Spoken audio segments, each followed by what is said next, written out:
بسم الله الرحمن الرحيم. السلام عليكم ورحمة الله وبركاته. اللهم صل على سيدنا محمد وعلى آله محمد وصحبه وسلم. halkan waa xarunta la talinta dadka iyo horumarinta shaqada Dictoray Safiin. qofka in la hadlayo Dictoray Safiin. waxaan rabaa halkan inaan ka soo jeediso barnaamij ku saabsan arrimaha bulshada. barnaamijkaygu maanta barnaamijyadii hore waa ka duwan yahay. waa waxyaalo barnaamijyo badan oo isku taxana ama maaragtay meelo badan looga kala hadlayo. maanta waxaan rabaa aan aad iyo aad uga muujinayaa qayladaan uga muujinayaa 4 sano weligay intaan soo jiray waxaan arkay walaalayaal waxaan arkay shacabkii Soomaaliyeed, dhalinyaradii, raggii, gabdhihii, wiilashii, dadkii oo sii xaasawda oo hortada sii daadsanahay oo baaba ah. walaalayaal marka waxaan rabaa inaan wax badan ka muujiyo arinteedaasna waxay ka hadli maaragtay aan rabaa inay wax igala qabtaan ama se aan tusaaleeyo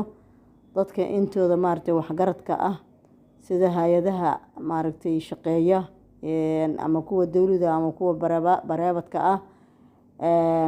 dadka aqoon-yahanka iskuulaha leeyahay ha ahaadeen kuwa maaragtay nooc kasta dadka aqoon-yahanka sida jaamacadaha dhiga wax kastaba ha ahaadeen ama darasada xaggooda ku xilla oo maaragtay anigu ma dhahay moogtay wasaaradii waxbarashada iyo halkaas ma galahayo. kuwa maaragtay aqoon-yahanka oo dadka Ilaahay cilmiga siiyay, aqoonta alla siiyay, dadka wax haysta oo maaragtay maanta wax haysta dawladda inta maaragtay mas'uuliyadda meelaha aan ka hadli doono mas'uuliyaddu ka saaran tahay. waxaa jirta arrimo aad u dhib badan oo aan arkay oo isha ku qabtay oo qalbigaygu isiin waa inaan ka aamuso sababtoo qofku markuu islaam yahay Ilaahayna oo maaragtay maskax iyo aqli iyo maaragtay asaga laftigiisa waa la isku xisaabtamayaa indhaha, maskaxda, lugaha, quruxda, waxbarashada. haddii Ilaahay kuu reeyahay waxa haysatid maalkaaga laxaada waa la isku xisaabtamaya wixii marka aad ka roon tahay wixii baaba'san qof intaas dadkan haysan oo baaba'san inaad uga hadashid. walaal maanta waxaan ka rabaa inaan ka hadlo dhibaato ku soo korortay wadankeena waayahan dambe oo xataa waagi burburkii oo dadka leeyahay mooryaan baa wadanka haysatay la dhahay wallahi aysan jirinin oo hadda aan isleeyahay waa barwaaqada iyo bashbashka iyo dawladnimada iyo ayaaba nooga dartay oo waayahan dambe oo hadda 4 sano aan arkay waxaana ka mid ah waxaas kufsiga gabdhaha oo ku soo batay, ilmaha beerka laga qalanayo. haddii Ilaahay kuu reeyahay kufsiga waaba kala jiraaye saqiiro la kufsanayo, caruur saqiiro ah oo la kufsanayo, oo xataa dad waaweyn oo mas'uuliyiin ah oo rag saraakiil ah xataa aan ka xusi karo qiso ama maaragtay maandhow dhacday aan la yaabay nin sargaal sano xidigla oo 2 gabdhood saqiira midna haddii Ilaahay kuu reeyahay 13 jir tahay iyo mid 8 jir lagu dacweynayay maxkamadaha loo keenayay oo yaab aan ugu baqtiyay maskaxda ay qaadan weyday ninkii ilaalin lahaa ayaga xuquuqdooda ilaalin lahaa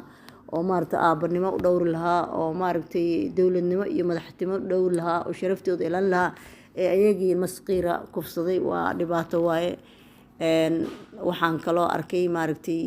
waxyaalaha batay fawaaxishta aad u badatay dalkeena sida gabdhaha qaaqaawan oo maaragtay qadadka la soo dhigayo, sida maaragtay ragga ilmaha yarka ah iyo cid kasta iyo naagaha iyo balaayada isku sanayso waa wax ayagana cajiib oo aan la yaabay. waxaa intaas ka sii daran oo ayadan la siimada oo aan la yaabay maaldhaweed waxaan soo maray ceelgaabta waxaan arkay caruuro yaryar oo adiga 7 8 5 6 oo aan yarayn oo ku soo biiray meeshan ceelgaabta oo fadhiya oo waxaan ku leeyahay odayaal waaweyn hoosta uga jira oo waxay la cabahayaan bahashi xumeedo koolada ahayd cirbado balaayo dhan oo rag ay maanta soo qaadeen beecmashir ah oo haddii alla kuu reeyahay waa ma dhigi kara ragga waa wax dhintay intay soo qaadeen meesha u fadhiyaan ay cirbadihii ku durahayaan haddii alla kuu reeyahay waxay siinayaan kooladii dhuuqsiinayaan ay makaniiniyaashii siinayaan oo meesha lagu haya oo waxaa ka sii daran dadka maaragtay guryahooda ay hor fadhiyaan oon kala jeclayn oo yac aan dhehaynin oo waxaasoo dhan iyo ninka meesha ku koombeynaya baktigaas dadkii oo kala duwan noocyad kala duwan ku gadahayo kursiga ula fadhiyo oo haddii alkuna sida badal inuu qaybinayo raashin meesha uu yaalla bedelkii raashinkii maaragtay dadkii gadi jiray cuntooyinka maaragtay qudaarta adduun gadi jiray oo kaleeto uu u gadahayo caruurtii kooladii dhuuqsanayo dhareerku ka daadanayso xalay meesha intay seexdaan odayaal waaweyn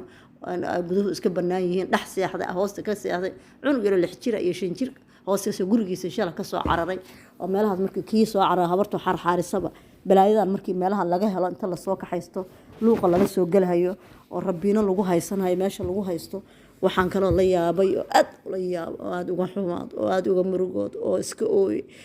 dadweynaha meesha maraya boqolaal kun oo qof baa meesha marayso oo aqoon-yahan leh oo maaragtay xaquuqul islaam leh oo dowlad leh oo haddii alkure saraakiil leh oo waxa kasta cid kasta iska lahaa meeshii maraysa oo saa u fiirinaysa meeshii barabarihii ama suuqii intana loo soo fariistay aalgaabtii iyo laboratoriyadii hortiisa lasoo fariistay waxaan lagu gadhayo adduunyadan lagu koombeynhayo war waxaan maxay tahay ma jirin ma baabaan ma dhiban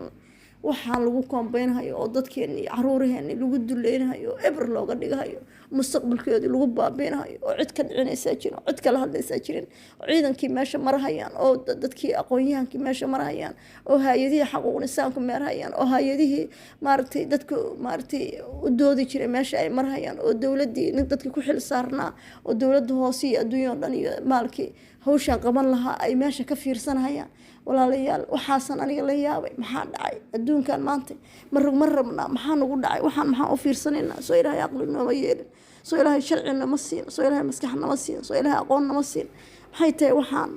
waxaan aan fiirsanaynaa warbaltaga oo soo arka milatoriyada iyo caalgaabta inta u dhaxaysa caruurta yarka oo dharkooda weli cusub yihiin oo soo cararay 6 7 8 shanta waxaan ku leeyahay baasha la cabsiinayo kursiga loogu fadhiyo dar la durayo cirbadaha lagu durayo koolada la dhuuqsinayo aalkolada iyo calaqa la siinayo meesha waxa lagu siinayo war waa yaamne war walaalayaal aniga maanta qayla dhaan waa waray baan ku jiraa meeshaas waxa yaala Soomaaliya soo arka waxa laga qabto hal la arko meeshaas waxa yaala oo kii dawladda waxa ka qabto oo kii maartay hay'ad maartay wataha ka qabto oo kii xaqul isana waxa ka qabto oo qofkii aqoon waxa ka qabto oo qofkii shirkadaha dadka aan leh waxa ka qabteen oo meeshaas hal la fiiriyo hal la arko waa baabana waa dhibana fool xumaa ka muuqata meeshaas iyo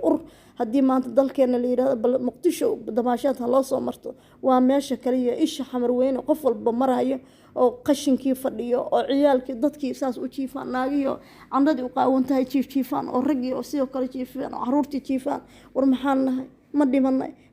naaga qaawan oo hadii al ku reeyaa xaloo dhan iska waalan kuwii tii waalna meesha iska soo gashaa oo iska soo fariisata wixii rabo la iskaga sameynaya tii cunugii yaraayo hadii cidda ka soo carara meesha soo fariisanaya gabadh yar saqiiro habartiisu ay soo dagaalaan meesha iska soo fariisanaysa meesha lagu halakaynaya war maxay tahay nolosha aan ku jirnaa maxay tahay marka ma sii hadli karo wallahi ma sii hadli karo Soomaaliya waxaan leeyahay meeshaas wax laga qabto hal la fiirsho hal la tago maartay hadii Ilaahay ku raadna waa idin salaamaya ma hadli karo xataa ciilka maskax xanuunka iga qabtay meeshaas markaan maalin kasta aan maro aad iyo aad baan uga xumaadaa waxaan leeyahay waa idin salaamaya tala ma wadi wax ma wadi qeyl dhan waa waray baan wadaa aad iyo aad baan idin salaamaya assalaamu calaykum waraxmatullaahi wabarakaatuh